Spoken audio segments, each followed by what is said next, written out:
يا مغاربة يا اخواتي، طبطبوا علينا، طبطبوا على اخواتكم المصريين.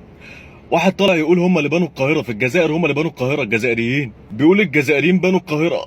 قلبي هتجلط يا مغاربة، هتجلط.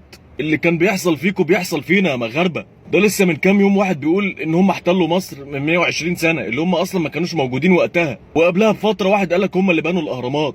يعني هم في الاول كانوا شغالين عليكم انتوا، يعني قالوا الكسكس والقفطان والزليش وكل حاجة، كل حاجة قالوا عليها جزائرية، واحنا طلعنا ردينا عليهم يا مغاربة. صحتي راحت مني. بيقولوا ان هم اللي بنوا القاهرة، الجزائريين هم اللي بنوا القاهرة. ما مش غريبة برضو ان هم قالوا ان هم اللي بنوا الاهرامات، يعني هي جت على القاهرة.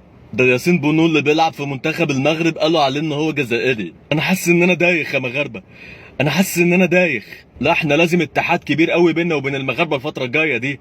احنا الموضوع بقى طايلنا وطايلكم يا اخواتي. اللي بنوا القاهرة جزائريين، برج ايفل جزائري، قفطان جزائري، والزليش جزائري، وياسين بونو جزائري، والجزائر احتلت مصر. انا قاعد في كوكب لالا ولا ايه؟ انا في كوكب لالا ولا ايه يا جدعان؟ رجعوني الارض، انا عايز ارجع الارض.